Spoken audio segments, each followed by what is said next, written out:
Yo et bienvenue dans ce vlog où on a pour objectif de développer une application de messagerie avec Flutter et Firebase. Et notamment, si tu n'as pas vu la vidéo d'hier, aujourd'hui on va faire un petit point sur les différentes avancées, sur les différentes fonctionnalités que j'ai ajoutées dans cette application. Et dans un second temps de cette vidéo, on va répondre à une petite critique que j'ai eue sur ma dernière vidéo et tu vas voir que c'est extrêmement intéressant. Alors, qu'est-ce que j'ai ajouté comme fonctionnalité aujourd'hui? C'est très simple,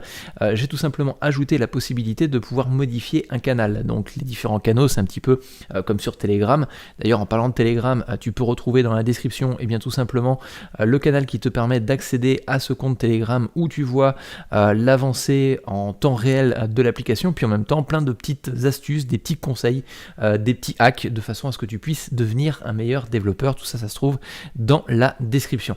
Donc ce que l'on est en train de mettre en place en fin de compte, c'est la partie justement canal Telegram. D'ailleurs, hier, il y avait un petit bug à résoudre ici, c'est-à-dire que quand j'affichais un message, le texte restait en place. Là pour le coup il est effacé et c'est mis à jour au niveau de la messagerie. Bon, il reste encore un petit élément de synchronisation entre les deux à faire, mais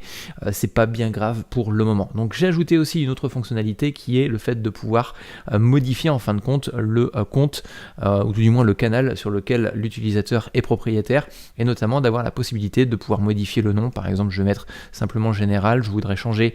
potentiellement d'image, donc ça met l'image mais c'est pas encore enregistré. D'ailleurs tiens, je viens de voir un petit bug ici, je fais enregistrer et toutes les informations ont été mises à jour, notamment ici maintenant c'est le canal général, c'est plus général 2, tu vois, et donc ça permet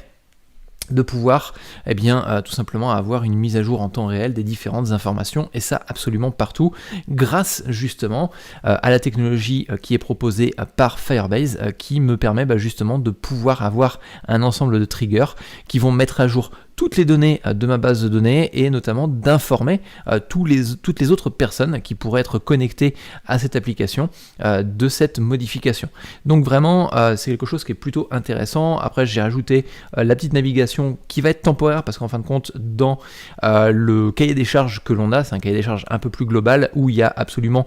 toute la maquette. Donc ça je vais le présenter vraiment en détail, tout le développement de cette application, je vais la présenter vraiment étape par étape dans la formation Flutter Ultimate. Si tu connais pas la formation Flutter Ultimate, je t'invite à aller faire un petit tour dans la description. Tu as 5 vidéos qui te permettent de mettre un pied à l'étrier à Flutter et à Firebase et de pouvoir tout simplement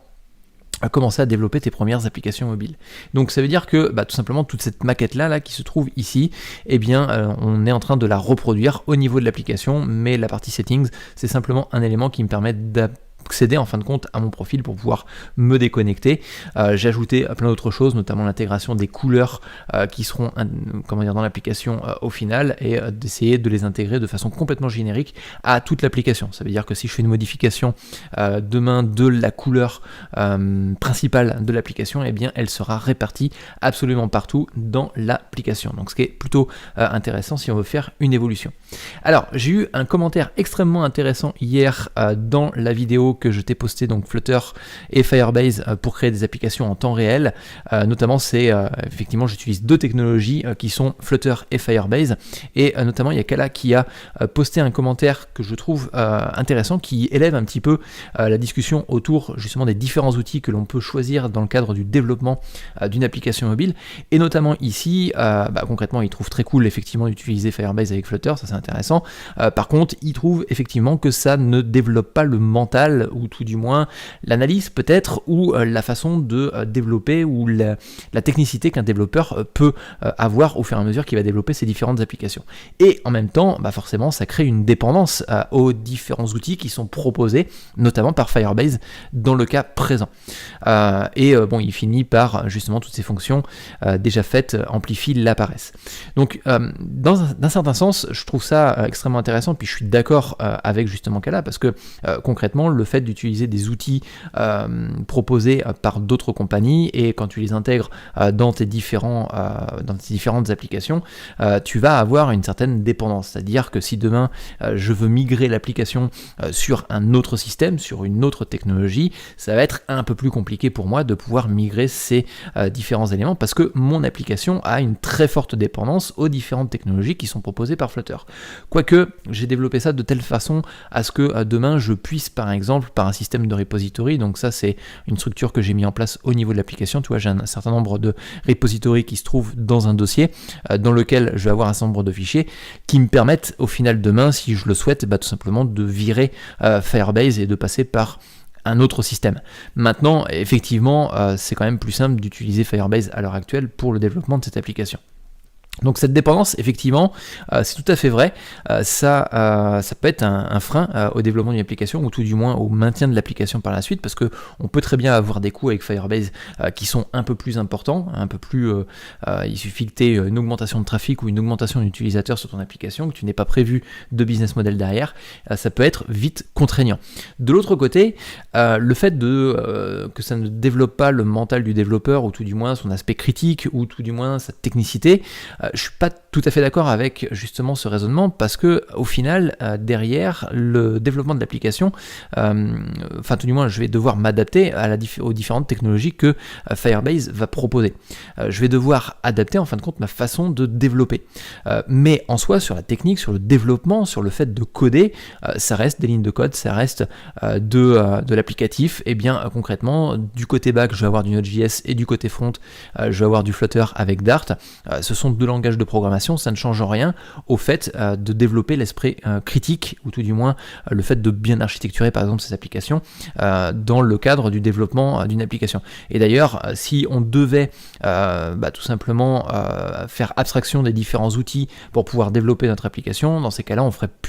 on n'utiliserait plus de librairie, on n'utiliserait plus de framework derrière. Au-delà de ça, ça amène aussi à un autre constat, c'est que le fait justement d'utiliser ce type d'outils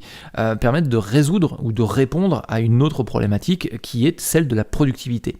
C'est-à-dire que effectivement, on pourrait tout développer de A à Z, c'est-à-dire la partie front, créer son propre service du côté back, créer ses propres fonctions trigger, créer ses propres connexions à la base de données, mais ça prendrait énormément de temps. Et quand on a besoin de développer une application, en règle générale, on a aussi besoin d'avoir une certaine productivité au niveau du développement de cette application. Et si on doit mettre 3 ans pour développer une application qui pourrait en mettre que 6 mois simplement avec des technologies déjà présentes, et bien concrètement, une entreprise qui a pour objectif de générer des profits, ma langue fourche, tu vois, et concrètement, cette entreprise-là a tout intérêt à réduire ses coûts de développement, parce que forcément ça va réduire les coûts en temps de développeur, donc tu dois payer un développeur pendant X temps pour développer cette application, et donc concrètement derrière tu vas avoir une meilleure rentabilité au niveau du développement de l'application. Donc tout ça est aussi à prendre en compte, c'est-à-dire que si j'utilise des outils tels que par exemple Firebase, avec donc Firestore, avec les Cloud Functions, ou encore tout le système de notification qui est proposé par Firebase, c'est tout simplement parce que je n'ai pas besoin de le développer, même si je sais comment ça fonctionne. C'est-à-dire que effectivement, il est intéressant pour un développeur de comprendre comment ça fonctionne. Je prends souvent l'analogie avec le fait de conduire une voiture. Tu sais que quand tu appuies sur les pédales et que tu bouges le levier de vitesse et que tu tournes le volant, tu vas arriver d'un point A à un point B. Maintenant, si tu tombes en panne et que tu connais pas le fonctionnement du moteur, tu vas rester assez longtemps sur le côté, sur le bas-côté de la route. Donc, pour le coup, ça peut être intéressant pour un développeur de savoir comment est-ce que est fichu tout simplement ce système de connexion en temps réel. C'est-à-dire que concrètement, quand je vais sur mon application et que je vais changer justement cette partie-là, donc ou même tout simplement pour poster un message, ici je vais mettre par exemple coucou les devs,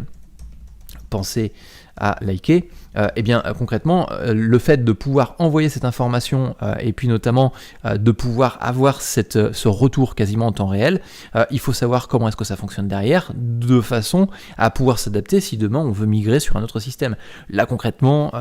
c'est pas un secret, mais derrière Firestore utilise un système de WebSocket, et concrètement tu as un tunnel, en fait tu as un listener qui va écouter les modifications de base de données, et pour le coup tu vas avoir ce retour en temps réel. Et c'est exactement la même chose pour le système de trigger qui est proposé avec les Cloud Functions, et concrètement le fait de pouvoir faire par exemple sur la création d'un canal, enfin d'un channel,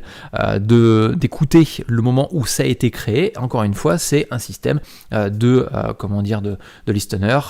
qui est poussé, ou tout bien d'informations qui est poussé de telle sorte à exécuter un certain nombre de fonctions. Donc ce type de commentaire, moi je kiffe, parce que concrètement c'est extrêmement intéressant, ça va permettre d'élever un petit peu la discussion, donc merci à toi Kala d'avoir apporté cette information, ou tout du moins ton point de vue sur cette partie-là. Et puis si toi de ton côté tu as des commentaires justement sur cette vidéo, sur les éléments que j'ai pu apporter, n'hésite pas à les mettre dans la description. Et puis le fait encore une fois de liker, de t'abonner, de commenter, tout ça aide à faire connaître ce vlog justement sur le développement d'applications mobiles, notamment